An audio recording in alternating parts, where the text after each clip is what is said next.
جی جی کہ اللہ کے رسول صلی اللہ علیہ وسلم نکلے جا رہے ہیں، جی اور اللہ کے رسول صلی اللہ علیہ وسلم کو وحی کے ذریعے معلوم ہوا جی کہ 2 قبر والوں کو عذاب ہو رہا ہے، جی جی جی اور اللہ کے رسول صلی اللہ علیہ وسلم نے کھجور کی 2 شاخوں کے ٹکڑے کر کے ایک اس قبر پر اور ایک اس قبر پر، جی کہ میری دعا کو محدود کر دیا گیا ہے، جی اور جب تک یہ دونوں شاخیں ہری رہیں گی تب تک کیا ہے ان کے عذاب میں تخفیف ہو جائے گی۔ جی اب یہاں سے یہ بات نکالنا کہ قبروں کے اوپر، اولیاء اللہ کی قبروں کے اوپر چادریں چڑھانا یا مالائیں چڑھانا، یہ اس حدیث سے ثابت کرنا کیسے صحیح ہے؟ آپ مجھے جواب فرمائیں۔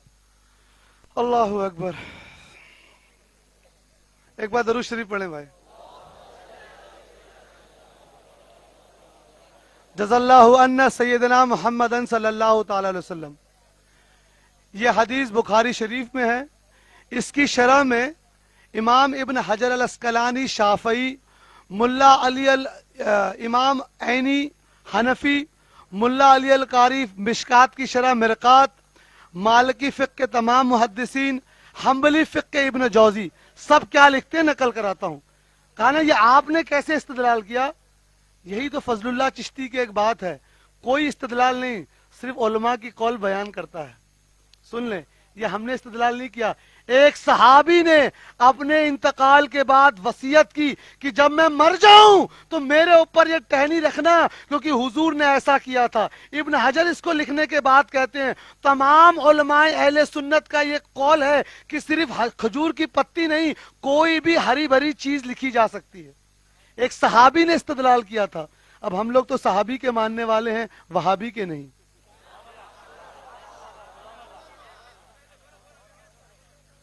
ہری بھری چیز رکھی جا سکتی ہے، کھجور کی ٹہنی ہو یا کسی اور درخت کی شاخ ہو، آپ لوگوں نے کیوں مخصوص کر لیا ہے پھولوں کو؟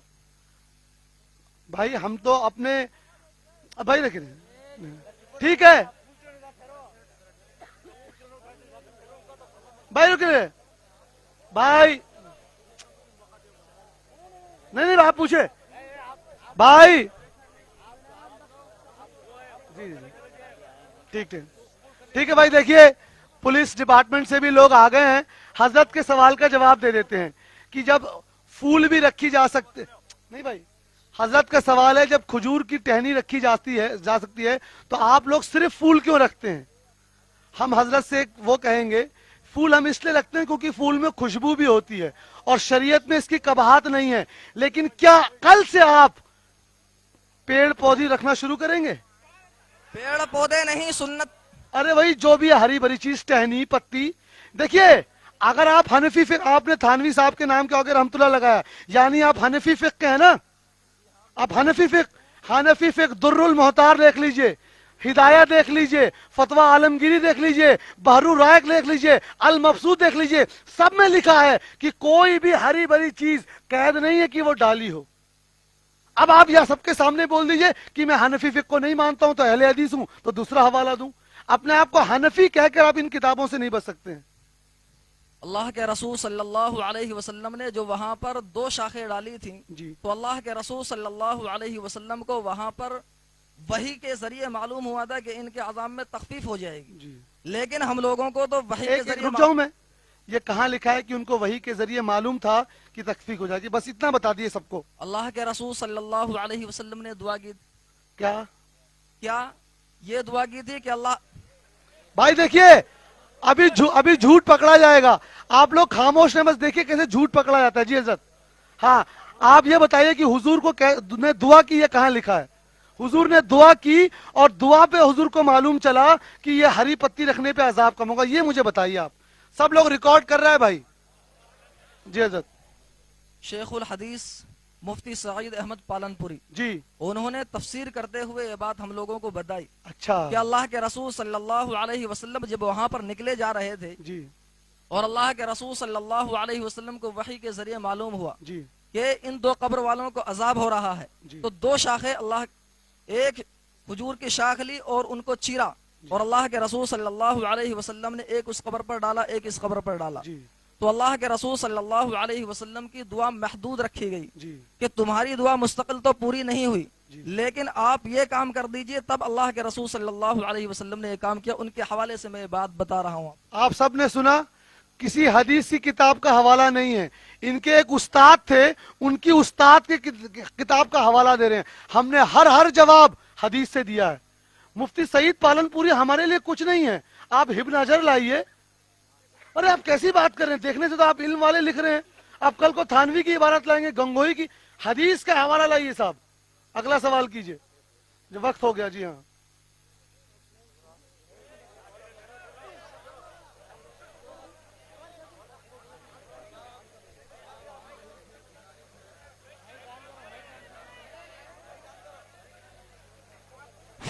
ہلو ہلو ایک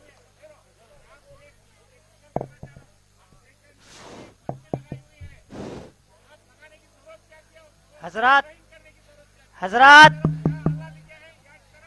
حضرات اور مشائخ سے ایک گزارش ہے، میں تو چلا جاؤں گا، آپ کو حضرت سے وہ کتاب لینی ہے جس میں وہ پالن پوری صاحب نے وہ حدیث نقل کی ہے کہ حضور کو وحی آئی تھی کہ تم دعا کرو گے تو تم یہ توڑ کر رکھو، دعا کرو گے آپ سب کے سامنے۔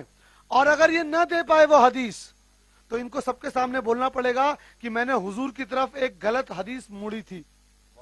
اگر نہ دیکھ پائے آپ تو، آپ نے ابھی حوالہ دیا نا حضرت کی پالن پوری صاحب نے وہ حدیث نقل کی ہے کہ حضور جا رہے تھے تو حضور کو یہ وحی آئی کہ تم اس کو توڑ کے رکھ دو اور دعا کرو۔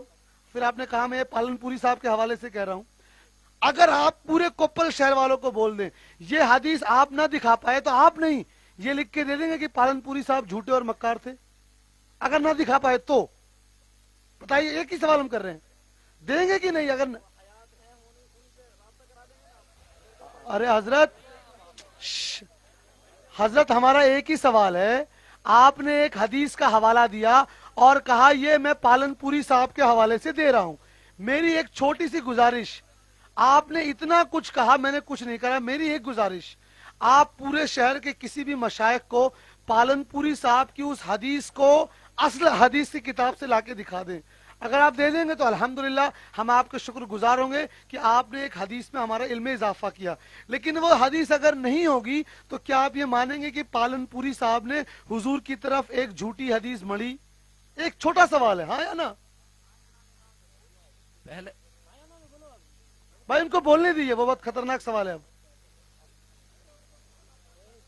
میں ابھی یہاں پر اتر پردیش سے یہاں ہوں، اچھا میرے پاس کتابوں کا ذخیرہ کم ہے، جی جس کی بنا پر جب میں گھر جاؤں گا عید میں جی تو اس سے پہلے میں آپ کو ان کی کوئی بات آپ کے پاس تک پہنچانا مشکل ہے میرا، جی کیونکہ جب تک میں وہاں نہیں جاتا میرا ان کی کتاب اور ان سے رابطہ نہیں ہوتا۔ اچھا، پالن پوری صاحب کی اس کتاب کا نام بتا دیجئے، میں خرید لوں گا۔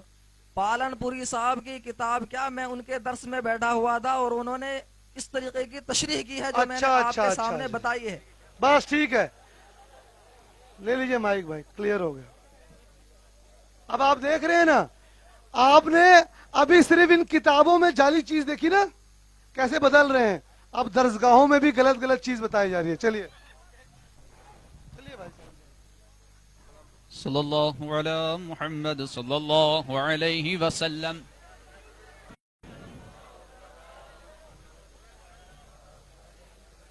صلی اللہ علی محمد صلی اللہ علیہ وسلم۔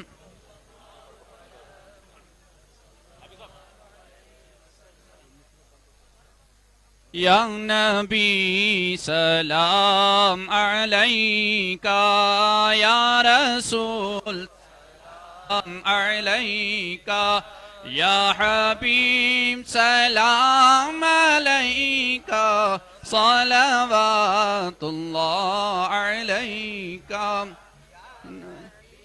سلام علیکہ، یا رسول سلام علیکہ، یا حبیب سلام علیکہ، صلوات اللہ علیکہ۔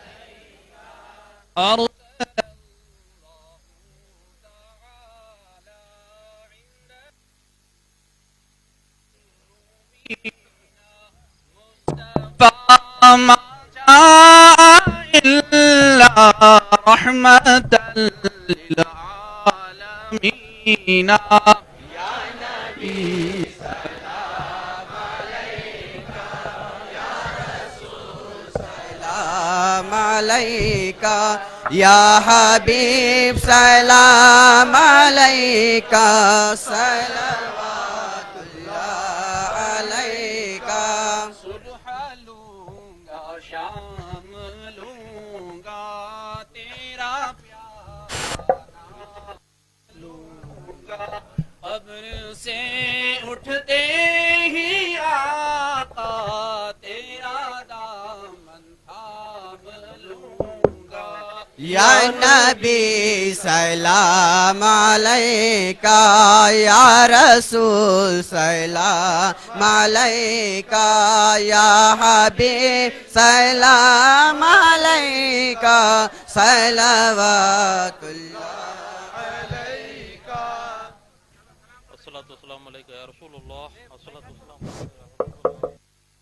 عليك يا نور خلق الله الصلاة والسلام عليك يا قاسم رزق الله الصلاة والسلام عليك سرور کائنات فخر موجودات احمد مجتبی محمد مصطفى صلی اللہ علیہ وسلم